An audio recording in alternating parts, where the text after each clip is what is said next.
कालांतर में पूना निवासी संत श्री रघुनाथ दास जी महाराज ग्वालियर आदि स्थानों का भ्रमण करते हुए मांडव पधारे। वे पहुंचे हुए संत थे।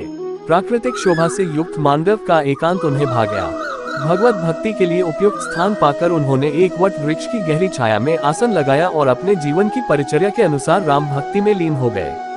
रात्रि में जब उन्होंने भगवान राम के ध्यान की तन्मयता में शयन किया तो कुछ समय के पश्चात रात्रि के चतुर्थ पहर में उन्होंने एक अद्भुत स्वप्न देखा, जिसमें उन्होंने देखा कि नल, नील और हनुमान आदि पार्षद भगवान के सन्मुख खड़े हैं और साकेत धाम अखिल ब्रह्मांड के स्वामी भगवान श्री राम, सीता एवं लक्ष्मण सहित राज्य सिंहासन पर विराजमान हैं।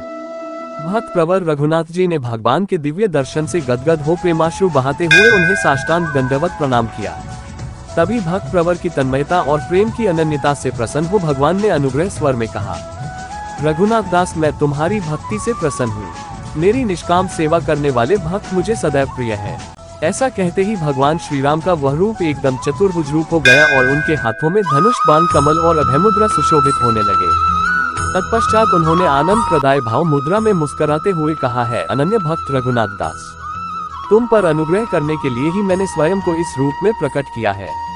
मेरा आदेश सुनो। सामने जो गूल का वृक्ष है उसके नीचे भैरव की प्रतिमा है और उसके नीचे एक तलघर है, उसमें मेरे इसी विग्रह से युक्त प्रतिमा है। तुम उसे जन कल्याणार्थ बाहर निकलवाओ। भक्त रघुनाथ दास प्रभु आदेश को मंत्र मुग्ध हो सुन ही रहे थे कि सहसा स्वप्नावस्था भंग हो गई और वे स्वप्न दृष्टा भगवान राम के दर्शन से उत्पन्न अलौकिक आनंद से वंचित हो गए। वे शीघ्र ही उस विग्रह युक्त प्रतिमा को बाहर निकलवाकर उनके पुनः उसी रूप में दर्शन करना चाहते थे। उस समय सकवात सुकमा बाई पनवार धार राज्य की धार्मिक प्रवृत्ति की पुण्यशीला रानी थी। अतः उनसे भेंट करने के हेतु भक्त प्रवर रघुनाथ दास जी धार पधारे और उन्होंने रानी साहिबा को स्वप्न का संपूर्ण वृतांत कह सुनाया। धर्म पर श्रद्धा और ईश्वर पर विश्वास रखने वाली रानी साहिबा के हृदय में भी उस अलौकिक विग्रह से युक्त प्रतिमा को तलघर से बाहर निकलवाने की उत्सुकता बढ़ी और वे शीघ्र ही अपने मंत्री तथा अन्य लवाजमे को साथ लेकर मांडव पधारी। भक्तवर रघुनाथ दास जी के निर्देशानुसार उक्त स्थान पर खनन खुदाई कार्य प्रारंभ किया गया। पूरे दिन खुदाई का कार्य चलते रहने पर भी प्रतिमाएं नहीं निकली। रघुनाथ दास जी अत्यंत व्याकुल होकर भगवान के ध्यान में लीन हो गए और कहने लगे, हैं प्रभु, मैंने आपके आदेशानुसार ही यह खनन कार्य प्रारंभ करवाया है, किंतु मुझे अभी तक आपके दर्शन नहीं हुए। रात्रि के चतुर्थ प्रहर में पुनः स्वप्न में रघुनाथ दास ने देखा कि भगवान राम दर्शन देते हुए कह रहे हैं, हे रघुनाथ दास, सुनो, गूल के वृक्ष की ओर से खोदने से प्रतिमाएं अवश्य प्राप्त होंगी। इस संकेत के साथ ही स्वप्न भंग हो गया। प्रातः काल भक्त रघुनाथ दास जी ने पुनः अपने रात्रिकालीन स्वप्न का वृतांत रानी साहिबा से कहा और शीघ्र ही गूल के वृक्ष की ओर से खुदाई प्रारंभ हुई। कुछ समय तक खोदने के पश्चात कुदाली एक वृहत शिलाखंड से टकरा गई।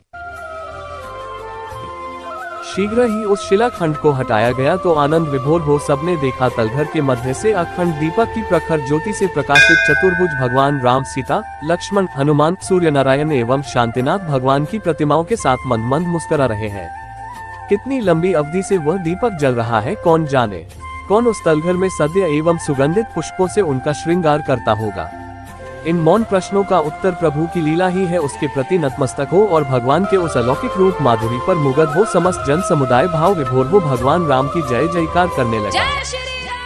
चतुर्भुज स्वरूप में राम जी ने ये दर्शन केवल रावण को दिए थे, जिसके कारण रावण को मोक्ष प्राप्त हुआ। उसके पश्चात भगवान ने चतुर्भुज स्वरूप में ये दर्शन गुरुदेव रघुनाथ दास जी महाराज को स्वप्न में दिए थे एवं गुरुदेव ने चतुर्भुज स्वरूप की प्रतिमा जन कल्याण हेतु राम जी के निर्देशानुसार धरती के गर्भ से बाहर निकाली। इस राम नवमी के पावन अवसर पर समस्त परिवार एवं मित्रों सहित विश्व के एकमात्र चतुर्भुज राम जी के दर्शन के लाभ लेने मांडव अवश्य पधारे। जय श्री राम।